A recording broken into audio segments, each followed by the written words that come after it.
Bismillahirrahmanirrahim. Assalamualaikum warahmatullahi wabarakatuh.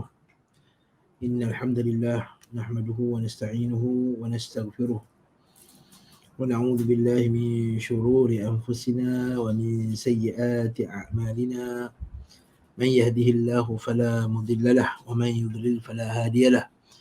Wa asyhadu an la ilaha illallah wahdahu la syarika lahu wa asyhadu anna Muhammadan 'abduhu wa rasuluh. يا أيها الذين آمنوا اتقوا الله حق تقاته ولا تموتن إلا وأنتم مسلمون. يا أيها الناس اتقوا ربكم الذي خلقكم من نفس واحدة وخلق منها زوجها وبث منهما رجالا كثيرا ونساء واتقوا الله الذي تساءلون به والأرحام إن الله كان عليكم رقيبا. يا أيها الذين آمنوا اتقوا الله وقولوا قولا سديدا يصلح لكم أعمالكم ويغفر لكم ذنوبكم ومن يطع الله ورسوله فقد فاز فوزا عظيما. أما بعد فإن أصدق الحديث كتاب الله وخير الهدي هدي محمد صلى الله عليه وسلم وشر الأمور محدثاتها وكل محدثة بدعة وكل بدعة ضلالة وكل ضلالة في النار. Ikhwah wa akhwat rahimani wa rahimakumullah. Pada kuliah lepas dalam siri yang lepas kita telah membincangkan berkenaan dengan keindahan Islam. Maka hari ini insya-Allah kita akan masuk bab yang ke-9 pula, iaitu Islam adalah agama yang mudah. Islam ni agama yang mudah. An-dina yusrun, kata Nabi sallallahu alaihi wasallam. Inna-dina yusrun. Sebenarnya agama itu mudah. Wala yushadda ahadun illa ghalabah. Tidaklah orang yang menyusahkannya melainkan dia akan kalah. Maksudnya agama ni agama yang mudah.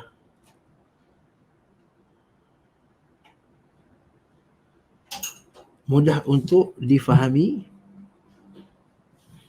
mudah untuk diamalkan, mudah untuk dipelajari, mudah untuk difahami, mudah untuk diamalkan. Konsep akidahnya mudah, konsep ibadahnya mudah, dan konsep akhlaknya mudah. Itu maksudnya Islam ni agama yang mudah. Mudah di sini bukan maksudnya kita bermudah-mudah, iaitu kita boleh buat sesuka hati kita, tidak. Mudah di sini ialah Allah Subhanahu Wa Taala menjadikan kita tidak susah untuk mempelajarinya, mengamalkannya serta mempraktikkannya dalam kehidupan kita seharian. Kata Al-Fadhil Ustaz Yazid Hafizahullah Ta'ala, Islam adalah agama yang mudah dan sesuai dengan fitrah manusia. Kerana manusia ni ada fitrah dia. Dia ada sifat semula jadinya yang Allah Subhanahu Wa Ta'ala telah ciptakannya dengan sifat tersebut. Yang Allah Ta'ala sebut dalam Quran, fitratallahi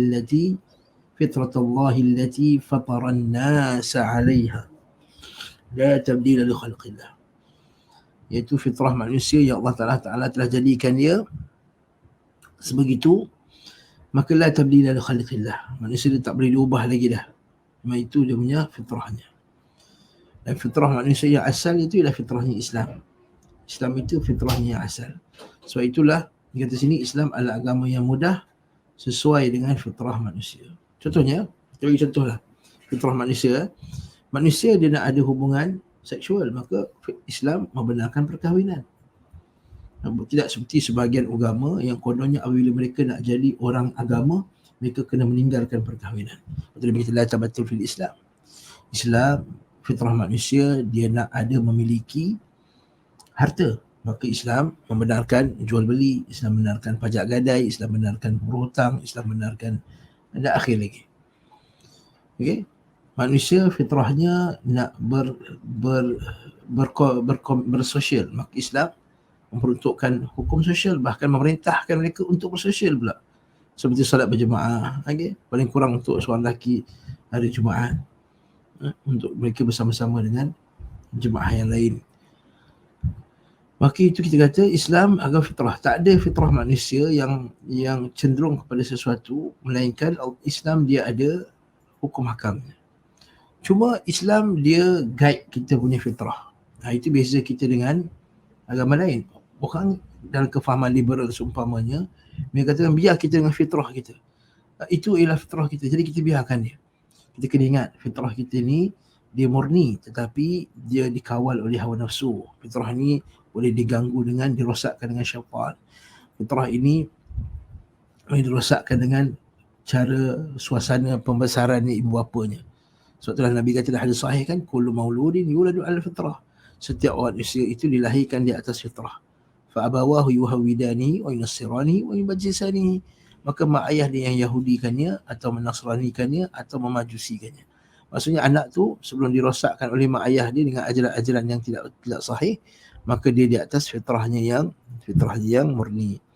Sebab itu masuk fitrah. Jadi Islam adalah sesuai dengan fitrah, maksudnya ialah hukum hakam yang Islam letakkan, syariat yang Allah Ta'ala telah letakkan bagi hambanya ini sesuai dengan fitrahnya yang murni, yang bersih. Ada orang kata, kalau sesuai dengan fitrah Ustaz, kenapa tak boleh berzina contohnya? Ya, fitrah manusia perlu berzina, tapi fitrah manusia juga dia nakkan ada kebertanggungjawaban, kena tanggungjawab. Maksudnya kalau kamu nak sempurnakan fitrah manusia satu sisi, iaitu menyempurnakan hak seksual dia, seperti yang didakwa oleh orang sebahagian sarjana barat, tetapi fitrah manusia juga dia nak ada tanggungjawab. Fitrah manusia juga bila dia buat sesuatu, dia ada tanggungjawab ke atas perkara tersebut. Jadi kalau orang tu boleh berzina suka hati, kemudian tidak ada tanggungjawab padanya, tidak ada masalah keturunan padanya, maka itu tidak menepati fitrahnya. Sebab itu kita dapati mereka ni akan menghadapi masalah yang akan datang bila hubungan seksual itu tidak terkawal. Hubungan LGBT contohnya, yang sekarang telah tersebar dalam media-media dan semua agensi barat sekarang berusaha untuk menyebarkan benda tersebut dalam filem-filem. Bahkan sebahagian filem telah mewajibkan mesti kena ada unsur-unsur LGBT itu, konon-kononnya untuk memberi kesedaran kepada orang ramai tentang masalah. Akhirnya sebaliknya yang berlaku. Ala kulli hal, bila dilihat bahawa mereka nak berhubungan sama jantina, akhirnya apa kesan dia? Merosakkan fitrahnya dari segi akal dia nak dapat anak, merosakkan fitrahnya lain. Dia konon-kononnya nak ikut fitrahnya iaitu untuk melampiaskan hawa nafsunya, berkasih sayang kononnya, tapi sebenarnya dia telah melawan fitrahnya yang asli, iaitu manusia lelaki dengan perempuan Allah Ta'ala jadikan berpasangan. Yang kedua, fitrah manusia yang nak ada anak, fitrah manusia nak ada hubungan lelaki, nak ada orang lelaki dalam keluarga tersebut, ada si ibu, ada si suami. Kemudian fitrahnya dari segi mentalnya, waktu kita tengok dapati kebanyakan depression itu datang daripada kelompok LGBT. Penyakit jiwa, kes bunuh diri yang banyak semenjak akhir-akhir ni. Kalau tuan-tuan kaji di barat ataupun di sebelah negara timur sana, Jepun dan seumpamanya, kebanyakannya kes bunuh diri ini berlaku pada orang yang terlibat dengan masalah LGBT. Lalu mereka menyalahkan, kononnya mereka menyalahkan komuniti atau masyarakat, kononnya kerana masyarakat lah yang telah beri tekanan kepada golongan LGBT ini untuk bunuh diri. Jawapannya tidak, bukan. Kerana mereka melawan fitrah mereka sendiri. Bila melawan fitrah mereka sendiri, jiwa mereka tidak akan tenang. Fitrah manusia lagi, kalau kita tahu kenapa Islam suruh solat? Kerana fitrah manusia ni dia nak ada rasa bertuhan. Kenapa ada tauhid? Kerana fitrah manusia dia nak ada Tuhan yang satu yang menciptakan alam ni, yang mentadbir alam dia untuk diibadahi. Kalau kamu sembah Tuhan yang banyak, itu menyalahi fitrah, menyalahi akal dia yang bersih. Lau kana fihi ma alihatani illa Allah la fasadata. Kata Allah dalam Quran, kalaulah ada dua Tuhan, maksud bertentangan dengan fitrah manusia yang kata hanya ada satu Tuhan, la fasadata. La wala ala ba'dhum ala ba'd. Ayat lain pula, nescaya satu Tuhan akan mengalahkan Tuhan yang lain. Jadi bertentangan dengan fitrah manusia. Seterusnya, Islam adalah agama yang tidak sulit, tidak susah dan tidak menyusahkan. Allah Subhanahu wa taala menghendaki kemudahan kepada umat manusia dan tidak menghendaki kesusahan. Ma yuridullahu liyaj'ala 'alaikum min haraj, kata Allah dalam Quran. Allah Taala bukan nak kenakan pada kamu haraj, kesusahan. Walakin yuridu liyutahhirakum, tapi Allah Taala nak menyucikan kamu. Kalau dia kata kalau dia agama fitrah, kenapa bila orang suruh solat dia tak nak solat? Kan? Kalau kita tengok, kalau ini ada hujah supaya orang kata macam ni. Kalau Islam tu fitrahnya ialah solat tu fitrah. Kenapa ramai orang tak nak solat? Jawapan ni kerana dia tak ikut fitrah dia asal fitrahnya telah dirosakkan. Cuba tanya orang yang telah bersolat, macam mana jiwa dia? Kita bagi contoh solat subuh lah berjemaah. Manusia yang berjaya yang berjaya solat subuh berjemaah di masjid, dengar bacaan Quran yang khusyuk, bacaan Quran yang bagus, dia faham pula, maka Allah Ta'ala memberikan dia satu ketenangan jiwa yang Allah tak bagi pada ibadat-ibadat yang lain. Special. Jadi kita tanya balik, kenapa dia tenang? Kerana fitrah dia iaitu fitrah nak tunduk kepada perintah Allah Subhanahu wa Ta'ala. Yang seperti mana Allah Ta'ala sebut dalam Al-Quran, wa ashhadahum ala anfusihim qala alastu bi rabbikum qalu bala syahidna. Allah Ta'ala telah mengambil daripada janjian daripada Bani Adam, daripada zurat-zuratnya. Nah. Tak ada. Kelah Fazal. Nah. Ustaz juga. Baik.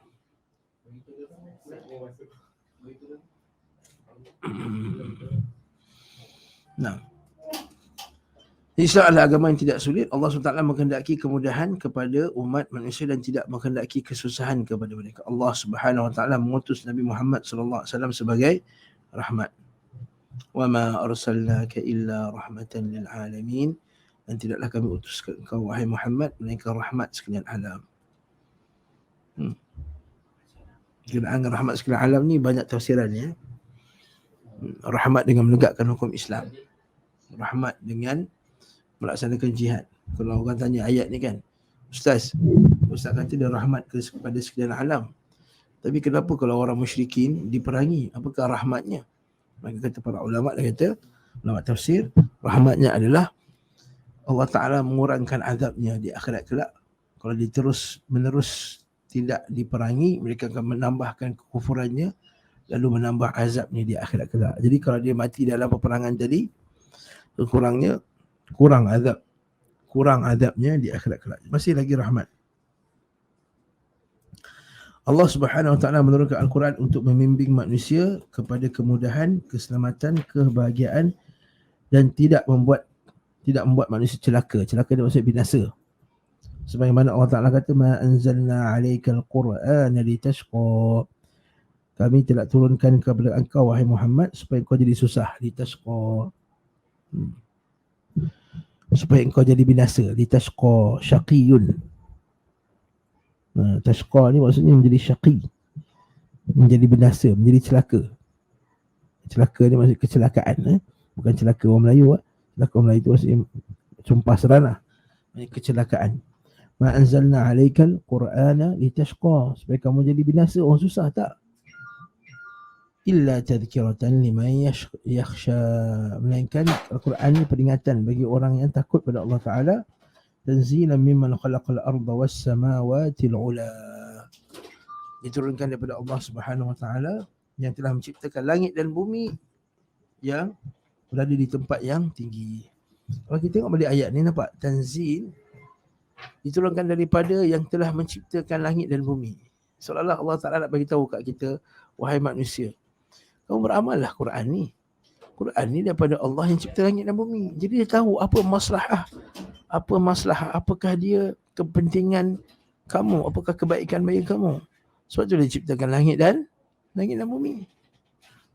Dia cipta langit dan bumi, dia dah cipta langit dan bumi, dia tahu mana yang baik, mana yang buruk dekat bumi ni, lalu dia pun turunkanlah Alkitab tadi. Tanzilan mimman khalaqal arda was samawati al-ula. Wassamawat, langit yang tinggi. Nah, mari kita tengok sebahagian daripada kemudahan Islam. Menuntut ilmu syar'i, belajar Al-Quran dan As-Sunnah menurut kefahaman salaf adalah mudah.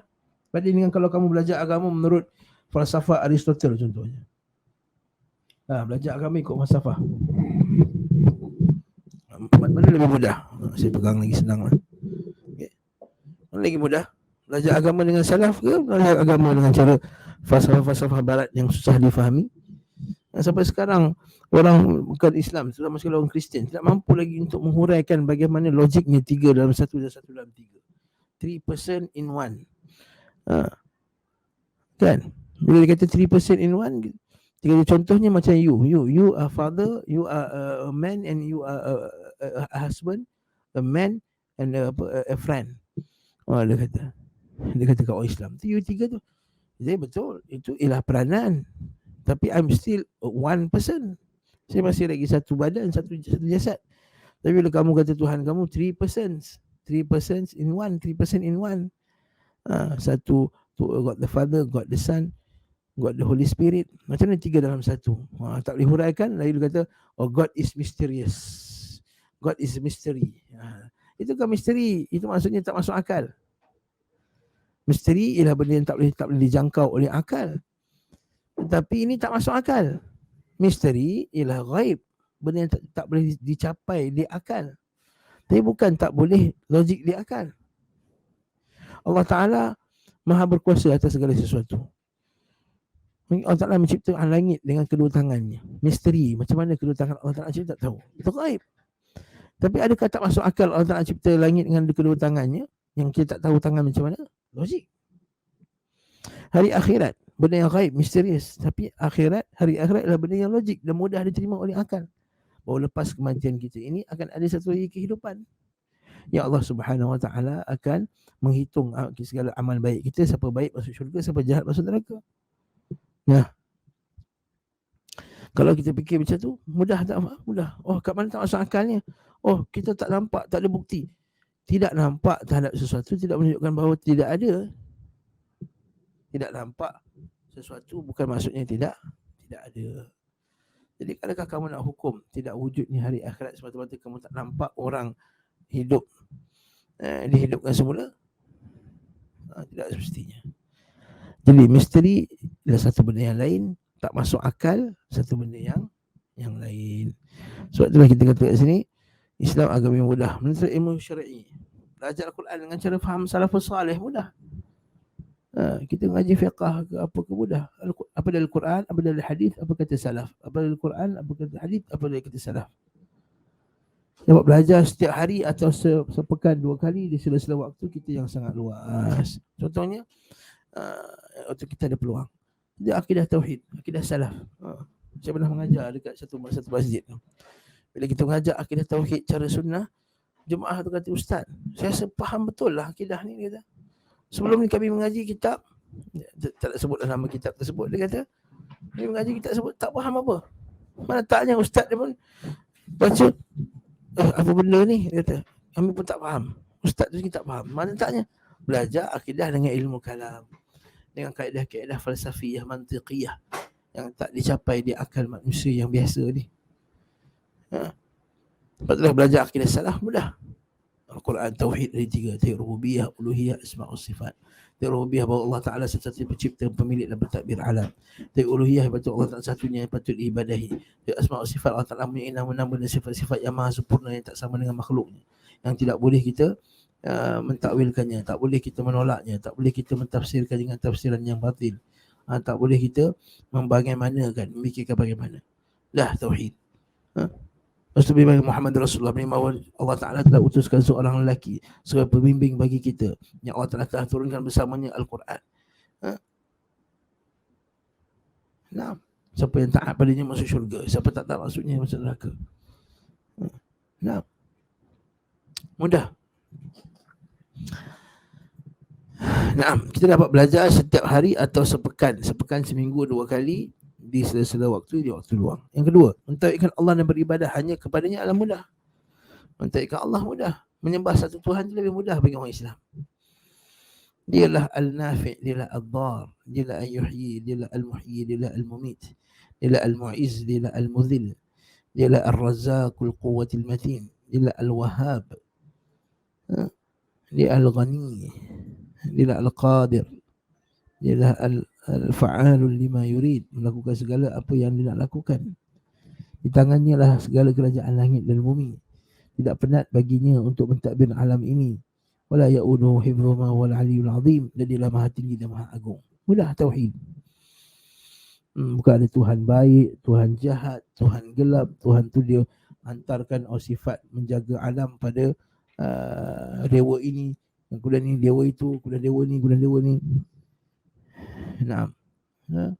Dan sambut pula anniversary Tuhan dia. Dia bawa dan dia pusing ada satu bandar. Dia pusing. Dia guna buat anniversary Tuhan. Buat anniversary perkahwinan. Allahul musta'an. Naam.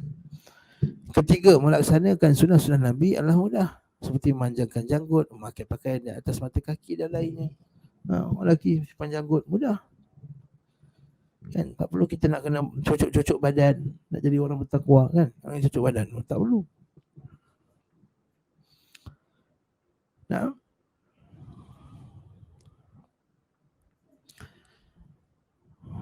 Keempat, salat hanya diwajibkan 5 waktu dalam 24 jam. Orang yang khusyuk dalam salat paling lama 10 minit. Dalam perhitungan hari yang melaksanakan salat dah hanya sekali 50 minit dalam waktu 24 atau 60 atau 24 darat 60 minit, 24 jam darat 60 minit. Baru sampai dengan berapa? 200 berapa? 20, 120, 200 lebih kurang 130 1 jam 60 minit. Jadi kalau 10 jam 600 minit, 20 jam 200,200 minit kan.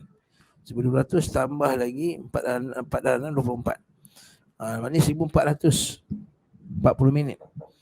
Dari 1,440 minit tu okey. Dari 1,440 minit kan. Hanyalah 50 minit saja untuk solat. Allahu akbar. Lama sangat ke? Tak. Kan? Dari 1,240 minit hanyalah 10 minit saja, 5 minit saja, 50 minit saja untuk solat fardu. Nah. Yang kelima, orang sakit wajib solat boleh sambil duduk atau baring jika tak mampu berdiri. Agama Islam mudah, tak boleh solat berdiri, solat duduk. Tak boleh solat berduduk, dia solat, tak boleh solat duduk, dia solat baring. Baring pula mula-mula mengiring, tak boleh mengiring, dia baring dengan tegak. Kalau tak boleh, diisyaratlah dengan isyarat mata ataupun apa anggota badan yang boleh bergerak, diisyaratkan dengannya. Jika tiada air untuk bersuci, maka dibolehkan tayamum. Jika terkena najis, hanya dicuci bahagian terkena najis, bahagian lain tak perlu. Seperti agama Yahudi, dia kena buang bahagian yang terkena najis tadi. Yang ke-8, musafir disunahkan mengqasar, meningkatkan salat dan boleh menjamak. Masih Islam masih lagi nak kekalkan hubungan dia dengan Allah Ta'ala, tapi pada sama dia beri keringanan. Kalau dalam safar, orang semua sibuk, dia boleh mengqasarkan dan menjamakkan salatnya. Ke-9, seluruh permukaan bumi dijadikan tempat salat dan boleh dipakai untuk bersuci. Itu tayamum. Maksudnya kita boleh salat di mana-mana bumi, di muka bumi Allah Ta'ala ni. Atas rumput boleh, atas padang boleh, atas simen boleh.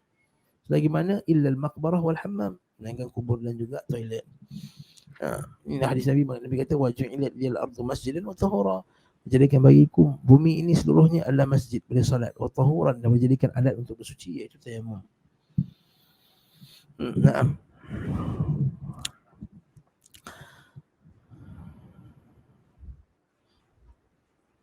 Nah, puasa hanya wajib sekali selama 1 bulan, iaitu pada bulan Ramadan, setahun sekali. Nah, tapi kenapa Ustaz kena puasa sebulan juga penat? Kita kenapa tak puasa sehari 2 aja? Kerana badan kita takkan mencapai keadaan yang terbaik dalam berpuasa, melainkan kena puasa sebulan. Barulah kesan dia kepada badannya lebih optimum, lebih baik.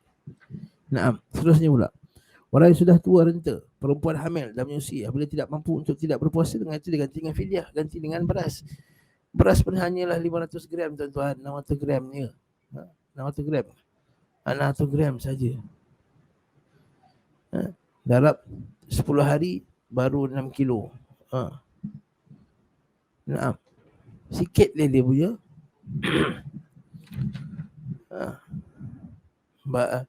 Apa 600 gram ada 6,000 lah. 6,000 gram baru 6 kilo. Dalam sebulan 18 kilo. 6 kilo baru 2 beg. 2 beg beras saja. 2 beg beras saja untuk membayar apa dia? Hutang puasa dia. Kalau dia tak boleh, tak mampu nak puasa. Dan kalau dia tak mampu juga, nak beli beras pun tak mampu, tak perlu buat apa-apa. Tak perlu buat apa-apa. Bahkan dia yang makan beras tu sendiri. Sebenarnya kisah yang seorang sahabat Nabi, dia berjimat di siang Ramadan kan. Dia dah berjimat siang Ramadan, lepas tu dia kata, habislah Rasulullah, binasalah aku. Dia kenapa? Sebab aku berjimat dengan isteriku pada siang Ramadan. Maka Nabi kata, kamu ada hamba untuk dibebaskan tak? Kamu boleh bagi makan bagi makan orang miskin gitu. Bagilah bagi makan orang miskin. Maka kata, ya Rasulullah, tak ada orang lebih miskin di mana Madinah ni melainkan aku. Nabi ketawa dan Nabi kata, nah ambillah kafarah ni, kau makanlah anak-anak beranak kau. Nabi SAW bayarkan untuk dia. Nah. 13, zakat hanya wajib dikeluarkan sekali setahun bila sudah sampai nisab dan haul. Maksudnya Islam akan kena keluarkan duit setiap bulan. Dia kena setahun sekali. Itu pun 2.5% daripada harta yang tidak digunakan, daripada simpanan. Daripada simpanan. Macam kata kalau gaji dia 5,000 tapi dia tanggungannya banyak apa semua, dia tolak semua tanggungan tadi, kemudian dikumpulkan selama setahun, hanyalah kalian ambil 2.5%. Itu saja zakatnya. Nah, yang 14, haji hanya wajib sekali seumur hidup. Kalau siapa yang ingin menambah, maka ia hanyalah sunnah. Ya, pada haji itu ada kesusahan, tapi kesusahan itu kesusahan yang muhtamal, yang boleh kita tanggung. Islam tak suruh kita nak beribadah padanya sampai pergi ke Gunung Everest contohnya, atau pergi ke Kutub Utara, atau pergi ke Kutub Selatan, atau pergi ke Gurun Sahara. Tidak. Maksudnya Islam hanya agama nak suruh kita haji sekali je, sebagai perkumpulan umat Islam, kemuncak perkumpulan umat Islam satu dunia pada musim haji tersebut. Maka siapa yang ingin menambah, hanya itu adalah sunnah, tambahan sunnah, tak wajib. Seperti kata orang Arab Badui itu, wallahi la aziduka alaiha, wallahi la azidu, demi Allah aku takkan tambah pun daripadanya. Maka Nabi kata aflaha in sadaq. Nabi kata lelaki itu akan berjaya kalau dia jujur dalam perkataannya. Nah. Yang ke-15, memakai jilbab adalah mudah dan tidak berat bagi muslimah sesuai dengan syariat Islam.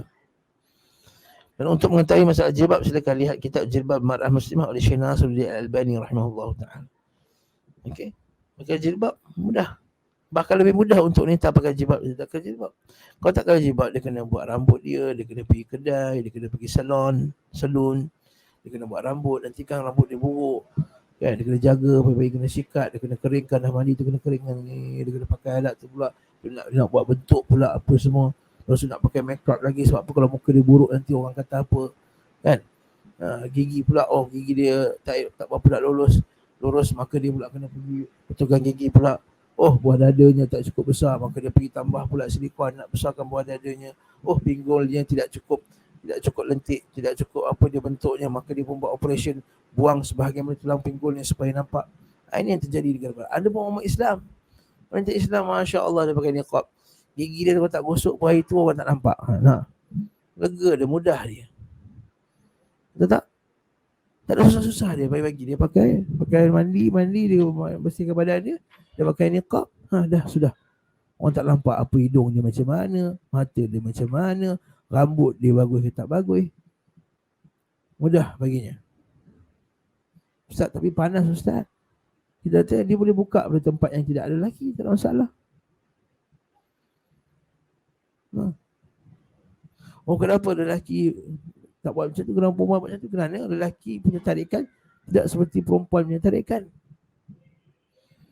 Lelaki kalau buka baju, dia jalan kat tengah-tengah jalan, orang tak adalah terpegun, terkejut ke apa. Tapi orang perempuan buka baju jalan. Jadi barakallahu fik. Allah Ta'ala telah jadikan walaysa dzakaru kal untha. Allah Ta'ala surah An-Nisa, bukanlah lelaki itu seperti wanita. Qisas, balas bunuh hanya untuk orang yang membunuh orang lain dengan sengaja. Qisas. Allah Subhanahu Wa Ta'ala menginginkan kemudahan dan tidak menginginkan kesulitan bagi hamba-Nya, sebagaimana firman Allah Ta'ala, yuridullahu bikumul yusr wa la yuridu bikumul usr wa litukmilul iddah, kan? Wala yuridu bikumul usr. Allah menghendaki kemudahan bagimu dan tidak menghendaki kesukaran bagimu. Habis itu kalau tak ada kesukaran, kenapa suruh puasa? Kerana fitrah manusia dia perlu puasa, nak bersihkan jiwa-jiwa noda dia, noda dan dosanya, dia perlu puasa. Fitrah manusia, badan dia dah makan selama 11 bulan, pagi petang, maka Allah Ta'ala bagi kerehatan pada hatinya. Hati macam hati kita ni, pada buah pinggangnya, pada jantungnya apa semua, untuk kelihatan organ-organnya pada bulan Ramadan ni. Okay. Jangan pula kita rosakkannya. Dah jaga tu, puasa buka puasa tu mantai habis, jangan. Okay. Itulah bertentangan dengan tujuan maqasid as-saum tadi, tujuan puasa tadi. Ayat lain pula Allah Ta'ala kata ma yuridullahu liyaj'ala 'alaikum min harajin walakin yuridu litahhirakum wa yutimma ni'matahu 'alaikum la'allakum tashkurun. Allah tidak ingin menyulitkan kamu, tapi dia hendak membersihkan kamu. Dia tujuan syariat tadi memang nampak macam susah, tapi sebenarnya tak sulit pun. Dalilnya manusia boleh menanggung melakukannya. Bahkan tujuannya Allah Ta'ala sucikan kamu. Macam tadi kan Allah Ta'ala sebut walakin yuridu liyutahhirakum, tapi Allah Ta'ala menyucikan kamu. Maksudnya kalau kita kata kan kalau anak kita kadang-kadang dia malas nak mandi, kan mudah kau tak payah mandi, tapi kau tak mandi nanti penyakit, datang macam penyakit kan. Maka kita kata Allah Ta'ala nak sucikan kamu. Jadi kenapa suka mandi? Nak sucikan kamu daripada kotoran-kotoran yang menyebabkan penyakit. Begitu juga Allah Ta'ala telah memerintahkan dengan perintah untuk menyucikan kamu daripada dosa-dosa, yang dosa itu akan menjadi beban. Liyahmilu athqalan ma'a athqalihim. Masa mereka akan menanggung berat atas benda yang berat. Dosa tu membuat kita berat, tuan-tuan Allah. Istighfar membuat kita ringan. Jiwa kita jadi ringan, bersih. Nah, jadi kat sini kita kata kerana dengan dosa dia terbeban. Lepas tu kita tengok kenapa zaman sekarang ramai yang stres. Di barat ramai stres. Jadi mereka nak hilangkan stres, mereka buat macam-macam. Adapun kita tengok orang yang dalam keadaan ekonomi tak bagus kan, pakcik-pakcik di kampung di Sudan kan, kita tengok di kampung-kampung negara Arab kan, mereka datang petang-petang, miskin, jubah dia biasa je, kadang-kadang lusuh, duduk minum teh, kadang-kadang tersenyum, ketawa, lepas tu pergi masjid, dia baca Quran, jiwanya begitu tenang dan bahagia. Disebabkan apa? Disebabkan mereka mengenali Allah Azza wa Jalla. Naam, khususnya Allah Ta'ala kata agama Islam, tulis kata ma ja'ala 'alaikum fid din min haraj. Yang kata tidak menjadikan kesukaran untukmu dalam agama. Khususnya agama Islam adalah agama yang sesuai dengan fitrah manusia, baik dalam hal akidah, syariat, ibadah, muamalat dan lain-lainnya.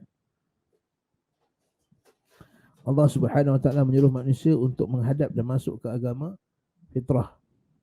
Allah Ta'ala berfirman, fa aqim wajhaka lid-din hanifan fitratallahi allati fatara an-nasa 'alayha la tabdila li khalqillah dzalika ad-dinul qayyim walakinna aktsaran nasi la ya'lamun.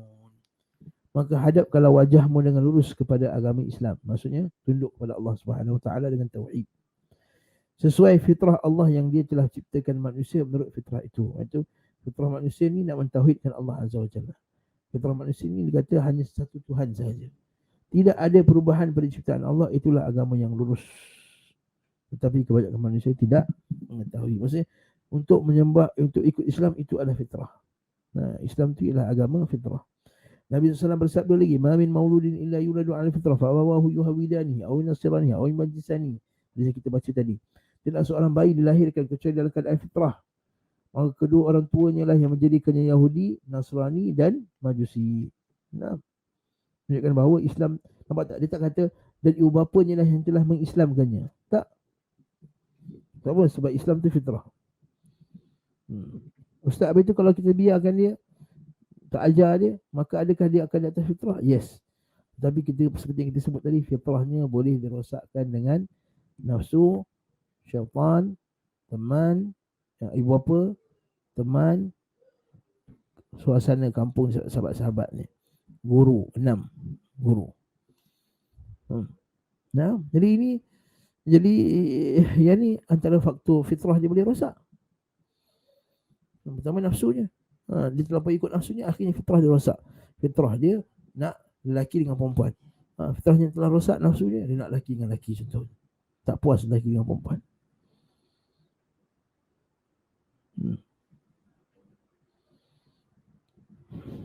Nah, fitrah.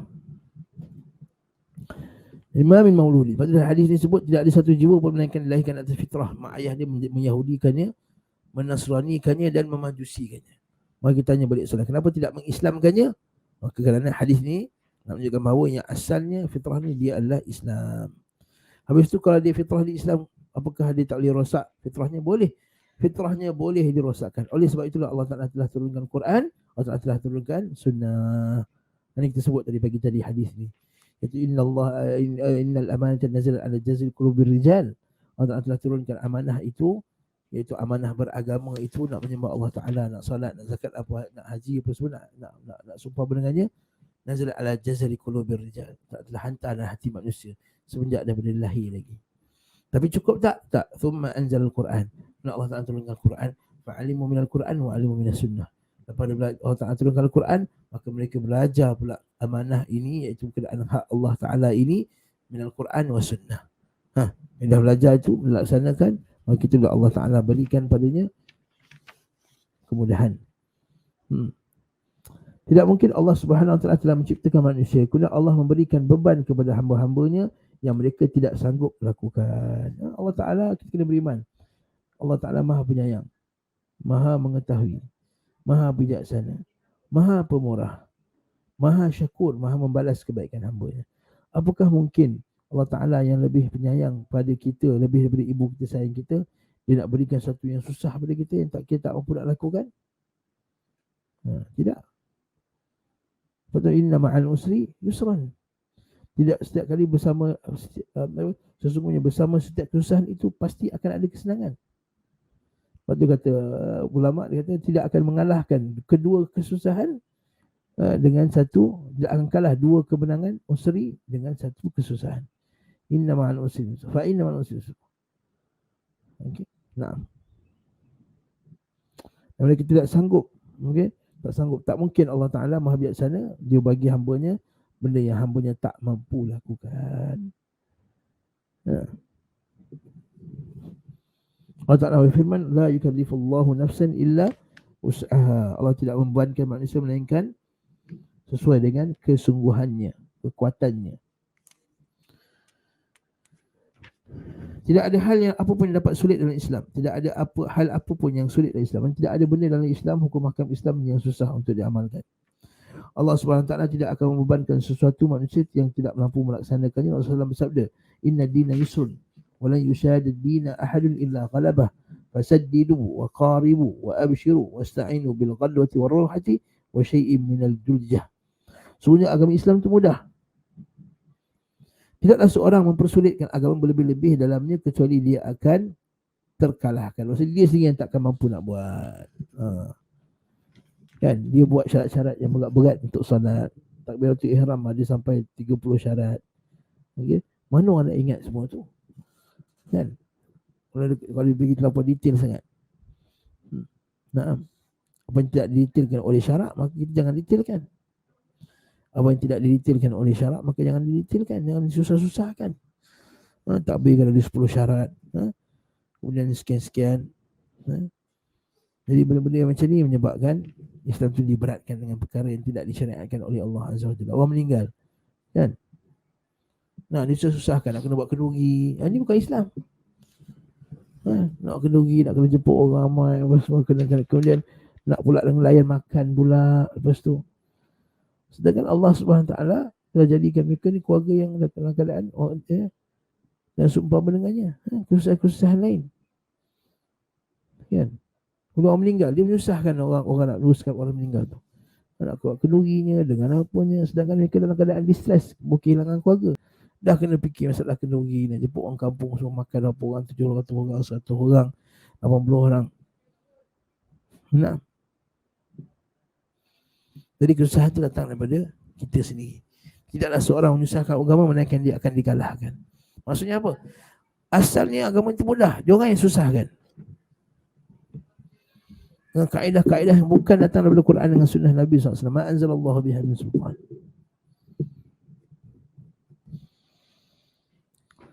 Oleh kerana itu berlaku luruslah. Saddidu, maksudnya sentiasa patuh perintah Allah Ta'ala. Wa qaribu, buat yang paling dekat dengan cara Nabi. Wa abshiru, bagilah berita gembira.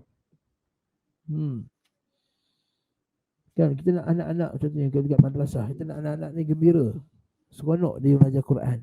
Bukan maksud main-main, dia seronok tu. Ini seronok dalam halaqah. Bila cikgu betulkan dia rasa bagus. Alhamdulillah, Syekh betulkan aku hari ni. Bila aku tak tahu saya nak sebut huruf va dengan huruf za, zai dengan va, tak tahu beza. Tapi dengan Syekh, dengan sumpah mendengarnya, boleh tahu beza. Lepas tu kita kata wasta'inu wa abshiru wa qaribu, cari yang paling dekat. Wa abshiru, bagi berita gembira kepada orang yang hafal Quran contohnya. Berita gembira kepada orang yang ikut agama Islam. Wasta'inu, dan mintalah tolong pada Allah bil ghadwati war rauhah, pada waktu pagi dan petang. Lepas tu kita tak boleh rasa sebab akan usaha kita ni maksudnya kita jadi baik. Tidak. Kita kena tanam dalam kepala kita bahawa yang kebaikan itu hanyalah daripada Allah Subhanahu wa taala. Nah. Pada waktu pagi dan petang dan sebahagian pada waktu malam. Syai'in minal jurjah. Maksudnya kalau hari-hari biasa tak perlu kita tak tidur sepanjang malam. Tidurlah. Tapi kemudian bangunlah. Min laila illa qalil. Kanu qalilan minal laili ma yaj'un. Mereka itu pada waktu malam sikit sekali tidurnya. Wabil ashari hum yastaghfirun. Pada waktu sahur mereka itu beristighfar pada Allah Subhanahu wa taala. Nah. Seterusnya Ustaz Yazid menjawab syubhat. Orang yang menganggap Islam itu berat, keras dan sulit, hal tersebut muncul kerana apa dia? Kebodohan tentang Islam. Islam tidak belajar pasal Quran. Seperti bila tak belajar pasal Quran dengan sunnah, dia rasa Allah susahnya nak uruskan jenazah contohnya. Allah susahnya nak belajar Quran. Belajar tak betul. Cara belajar tak betul. Bukan dengan orang yang mutkin, bukan guru-guru yang bagus. Jadi pertama sekali belajar Al-Quran dengan Sunnah. Kamu akan dapati Islam ini begitu indah sekali dengan Quran dengan Sunnah. Hukum fiqah itu hanya untuk membantu kita untuk faham Quran dengan Sunnah. Bukannya fiqah itu ialah kemuncaknya, tidak. Okay? Sunnah Nabi, Al-Quran dan Sunnah Nabi SAW itulah yang perlu kita zahirkan. Nah. Yang kedua, mengikuti hawa nafsu. Orang yang mengikuti hawa nafsu hanya akan menganggap mudah apa-apa yang disesuai dengan hawa nafsunya. Nah. Yang ketiga, banyak berbuat dosa dan maksiat. Sebab dosa dan maksiat menghalangi seorang untuk berbuat kebajikan dan selalu merasa berat untuk melakukannya. Jadi apa tujuan kita ada buat makan-makan ni? Itu tanya.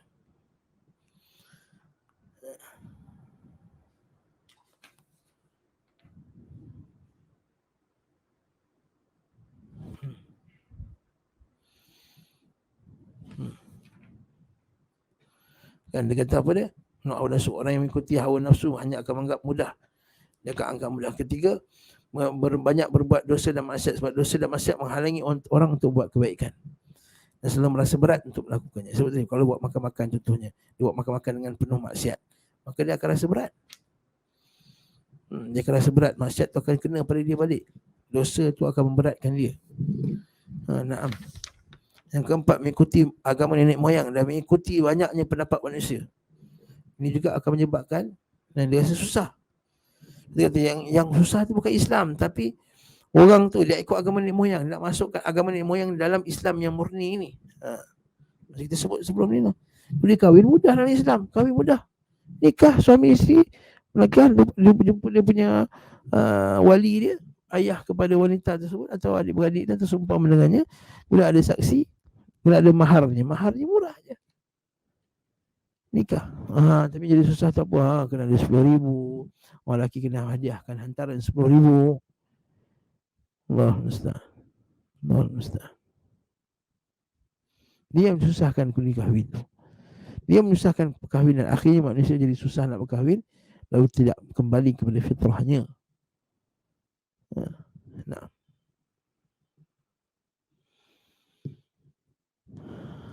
Mengikut agama nenek moyang dan mengikuti banyaknya pendapat orang, ini menyebabkan agama jadi susah. Jika ia mengikuti Al-Quran dan Sunnah, niscaya ia akan mendapat hidayah dari Allah Azza wa Jalla dan akan mudahkan dia jalan ke syurga. Allah SWT mengutuskan Rasulnya SAW untuk menghilangkan beban dan belenggu-belenggu yang ada pada manusia. Belenggu apa ni? Belenggu-belenggu agama-agama yang sesat ni. Belenggu-belenggu apa ni? Belenggu agama yang sesat. Bayangkan fitrah manusia. Macam ni dia nak boleh terima fitrah ni? Dia terpaksa tunduk kepada makhluk, kepada lembu, kepada kambing, kepada kera. Okay.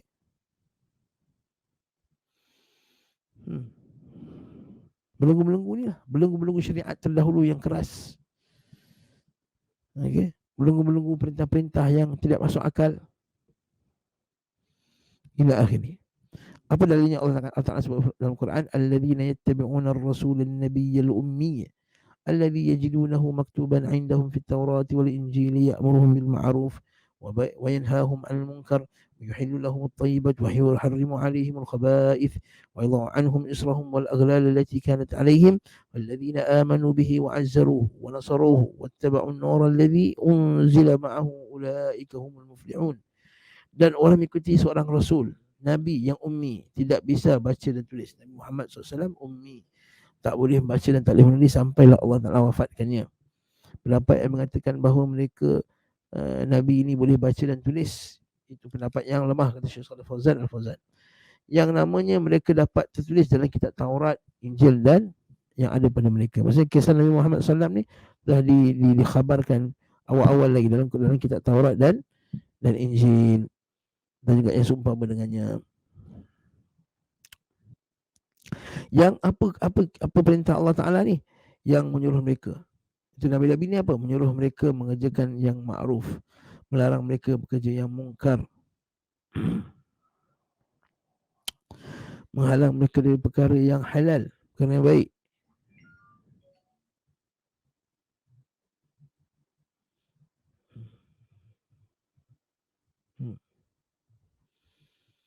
Adapun orang-orang yang beriman padanya, nampak kat sini kata yang mungkar ajak pada ma'ruf, cegah yang mungkar, menghalalkan apa yang baik, mengharamkan apa yang buruk. Maksudnya apa? Maksudnya para orang yang beriman ni dengan Nabi Muhammad SAW ni, apa yang Nabi kata buruk, buruklah dia. Apa yang kata Nabi kata elok, eloklah dia. Adapun orang yang beriman kepadanya, memuliakannya, menolongnya dan mengikuti cahaya yang terang yang turunkan kepadanya, maka orang itulah orang yang beruntung. Nah, seterusnya, dalil dalam syariat yang dibawa oleh Nabi Muhammad SAW tidak lagi beban-beban berat yang dipikulkan kepada Bani Israel. Di antara beban itu adalah saling membunuh penyembah sapi. Yes. Antara cara mereka taubat adalah mereka kena faqtulu anfusakum dzalikum khairul lakum min barikum. Dia kena bunuh diri dia. Maka kata para ulama tafsir, dia kata ketika hari tersebut masa nak lakukan pembunuhan tadi, berlaku kabut lah. Kabut maksudnya apa dia? Berlakunya apa ni? Ada asap, ada kabut. KABUT, kabut. Yang menyebabkan tak nampak. Jangan mereka tak nampak. Lalu mereka keluarkan pisau, mereka bunuh antara satu sama lain. Dan ada yang anak bunuh bapak sendiri, ada bapak bunuh adik beradik sendiri, ada ayah bunuh mak dia sendiri. Sebab apa? Sebab tadi hukuman yang berat kepada mereka dan menyembah lembu. Yang kedua, mewajibkan qisas pada pembunuhan, baik dia sengaja atau tidak, tanpa membolehkan membayar diat. Maksudnya kalau ada bunuh orang mesti kena qisas. Tapi itu macam undang-undang barat lah, undang-undang kafir. Tetapi undang-undang Islam tidak sebegitu. Undang-undang Islam memberi ruang kepada ahli waris untuk memilih sama ada nak maafkan ahli keluarga tersebut ataupun ambil wang diat, bunuh apa tebusan, ataupun hukum bunuh. Kalau rasa dia geram, dia terus hukum bunuh. Nah, memotong badan anggota badan yang melakukan kesalahan. Yang kelima, yang keempat, melarang makan dan tidur bersama isteri yang sedang haid. Betul? Bani Israel, perempuan yang sedang haid tak boleh makan sekali, tak boleh duduk sekali, tak boleh kongsi cawan pun, pegang pun tak boleh. Islam antara mudah antara keduanya. Islam tak benarkan berjimat dengan isteri sedang haid, daripada yang sama membenarkan tidak pula menghalang mereka daripada bermesra-mesra dengan isteri selagi mana tidak berlaku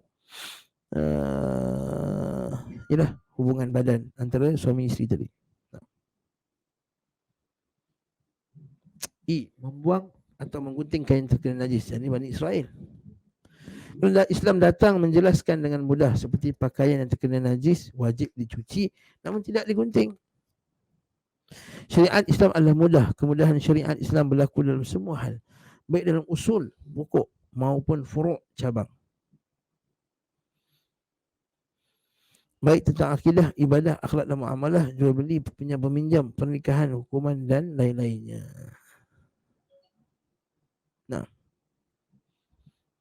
maksudnya mudah dalam Islam ni bukan hanya dia punya prinsip besar, prinsip yang furuk-furuk juga, yang kecil-kecil juga pun mudah bagi umat Islam. Nah, semua perintah dalam Islam mengandungi banyak manfaat. Ingat, kita satu kaedah, semua perintah Allah Ta'ala ada manfaat. Semua larangan Allah Ta'ala ada manfaat. Apa yang Allah Ta'ala perintahkan, maka pada benda tersebut ada manfaat. Apa yang Allah Ta'ala larang, maka kita beriman bahawa padanya ada kemudaratan bagi manusia tersebut. Sama ada kemudaratan dunia atau kemudaratan di akhirat. Maka kewajipan atas kita untuk sungguh-sungguh memegang syariat Islam dan mengamalkannya. Rasulullah SAW bersabda, yassiru wala tu'assiru wabashiru wala tunaffiru. Yassiru, mudahkanlah, wala tu'assiru, jangan susah-susahkan, wabashiru, dan berilah berita gembira, wala tunaffiru, yang menyebabkan manusia lari daripada kamu. Okay. Nah, yassiru wala tu'assiru, mudahkan, jangan susahkan. Wabashiru, bagi berita gembira, wala tunaffiru, jangan menyebabkan orang lari. Sebab kita ni, kita ada tanggungjawab dalam dakwah kita ni, kita nak biar orang nak dakwah kita. Okey. Dan itu bukannya benda yang buruk. Memang Nabi SAW berharap kaumnya menerima dakwahnya. Cuma bila kita sampaikan dakwah tu, pasti ada yang tak terima. Dah itu kuasa Allah Subhanahu Wa Taala. Dan bila nak laksanakan tadi perintah tadi, mesti ikut syariat Islam. Dalam dakwah tadi mesti ikut syariat Islam dalam dakwah. Bukannya dakwah dengan perasaan sahaja. Dia masuk Islam, kata dia daripada agama Buddha, masuk Islam, lepas jadi pendakwah. Sampai dia mengaji betul-betul usul fiqih, mula-mula mengaji betul-betul sirah, belum lagi sumpah dengannya. Nah, wallahu ta'ala alam bissawab. Ada soalan ke, akhi Imran? Assalamualaikum Ustaz. Selain kita perlu muhasabah kekurangan kita dalam apa dan cara penyampaian dakwah kita, boleh tak kita anggap yang didakwah menolak dakwah yang jelas kerana ikut hawa nafsu yang mahu was-was? Dia dua-dua pihak, tuan-tuan. Assalamualaikum warahmatullahi. Yes, kita muhasabah. Mungkin cara kita sampaikan kurang bagus. Tapi memang tak nafilah antara sebab dia tolak tu kerana hawa nafsu. Mana ada tolak kebenaran ni? Akal yang bersih tak tolak kebenaran. Iman takkan tolak kebenaran. Dia yang tolaknya hawa nafsunya, yang hanya ikut syaitan. Dia hanya ikut bisikan syaitan, dia hanya ikut bisikan teman-teman rapatnya, dia tak nak keluar daripada kelompoknya, dia tak nak keluar daripada perkara yang merosakkan imannya. Jadi kita kata memang betul. Dia kerana dia nak ikut hawa nafsunya. Bila qila lahum ittabi'u ma anzalallah, bila katakan kepada mereka, mari kita ikut Allah Taala, qalu bal nattabi'u ma alfaina alaihi abana. Kata, tapi kami hanya akan ikut apa yang mak ayah kami telah tetapkan. Inna wajadna aba'ana ala ummah wa inna ala atharihim yaqtadun. Kami dapati mak ayah kami ni di atas satu agama dah. Tak payah dah pecah-pecah belah lagi dah. Macam zaman sekarang kan. Kita ajak orang kepada sunnah, dia kata, marilah kita ajak kepada Quran dan sunnah. Dia kata, takkanlah mak ayah bapak kita dulu tak ikut Quran dengan sunnah. Nah, jadi memang tak nafi. Betul. Bolehkah kita anggap yang dakwah menolak dakwah yang jelas kena ikut hawa nafsu? Sah. Hatta kalau kita tolak kebenaran pun dah ikut hawa nafsu. Kan? Kita tolak kebenaran. Kita kata, ini jawapan hukumnya haram contohnya. Vape ni hukumnya haram. Mana ada? Sedangkan dah bagi Quran, hadis, apa semua kaedah, dia tolak. Hawa nafsu. Sebab tu Allah Ta'ala kata, wala tuti' man aghfalna qalbahu an dhikrina wattaba'a hawah. Jangan kamu mentaati orang yang telah kami lalaikan hati mereka dan mereka telah ikut hawa nafsu mereka. Afara'aita man ittakhadha ilahahu hawa. Tak kamu lihat orang yang menjadikan hawa nafsunya sebagai tuhannya. Apa maksudnya? Tadi tafsir kata, setiap kali nafsu dia nak something, dia ikut je. Nafsu dia nak, dia ikut pada tempat yang haram. Jadi memang betul apa yang kata komen ini, itu betul. Kita anggap bahawa mereka ditolak kerana hawa nafsunya. Jadi kita kena bagi motivasi kat dia. Kita kena sampaikan dakwah padanya, jangan ikut hawa nafsu, ikutlah Allah Subhanahu Wa Taala, kamu akan bahagia, insya-Allah. Soalan seterusnya. Adakah wajib orang luar bagi asli ikut perintah tak perintah sah dalam kebaikan yang tidak wajib?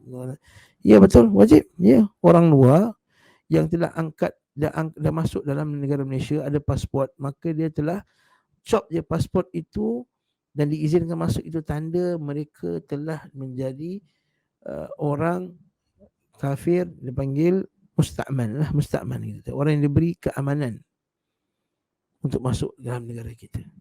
Maka bila masuk negara kita, dia wajib ikuti undang-undang.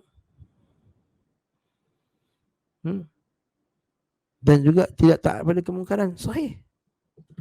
Walaupun dia foreigner sekalipun, katakanlah pemimpin negara, katakanlah kita punya negara kita ni, ada pekerja Indonesia daripada Bangladesh, daripada Myanmar, daripada Cambodia. Bila pemerintah kata buat maksiat, nak ikut ke? Mana boleh ikut. Sebab ini prinsip ni umum. Warga asing ke tak warga asing ke, orang luar ke, orang dalam ke, taati Allah, mentaati pemimpin hanya pada perkara yang ma'ruf, bukan pada perkara yang mungkar. Nah, sambung.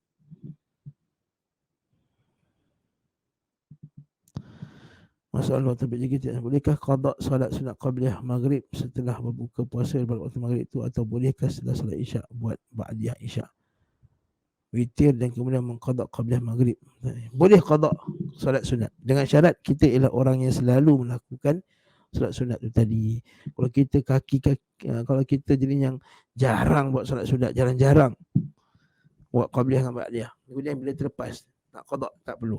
Qada hanya untuk orang yang selalu melazimi ibadah tersebut. Contohnya, saya selalu qabliyah subuh, tapi satu hari ada masalah, tak sempat nak qabliyah subuh, jadi saya qabliyah subuh lepas solat subuh, dengan syarat yang telah disebutkan tadi. Jadi boleh. Barakallahu fikum. Alhamdulillah, jazakumullahu khairan kepada pihak Yayasan Taklim kerana bagi ruang untuk kita meneruskan bacaan kitab ni. InsyaAllah kita akan jumpa lagi pada kuliah akan datang. Kalau tuan-tuan tengok dalam kitab ni, bab ke-9, ke-10 ni dia tak ada banyak sangat perkara yang perlu dihuraikan. Jadi kita pentingnya kita lalu dan kita baca. Okey. Dan kita huraikan pada benda yang susah kita tak faham lah. Benda yang perlukan huraian, maksudnya apabila Ustaz Yazid mungkin dia mujmalkan, dia umum pada satu tempat, dia tak detailkan, maka kita detailkanlah mana yang perlu kita detailkan. Wallahu a'lam bissawab. Subhanakallahumma bihamdika asyhadu an la ilaha illa anta astaghfiruka wa atubu ilaik. Sallallahu ala Muhammad wa ala alihi wa sahbihi wasallam. Walhamdulillahirabbil alamin. Assalamualaikum warahmatullahi wabarakatuh.